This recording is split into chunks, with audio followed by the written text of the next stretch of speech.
не мешаю?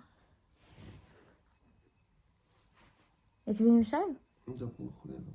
Ты просто утром трактор запустил, я, короче, уснуть не смогла. Какой трактор? Свой. Ты не слышал трактор? М-м. А я вот услышала. Ну хорошо, что ты не слышал, он быстро уехал. После него Боинг прилетел. О, ебать, как взлетал тут нахуй, охуеть можно. Я сначала попробовала что-то на пол уронить, но подумала, вдруг улетит Боинг. Нихуя не работает. Я даже коробочку об стенку кинула, но тоже не сработало. Ну, собака, которая какая-то пришла. Вот так вот делала. Но собака потом тоже убежала. И остался ты.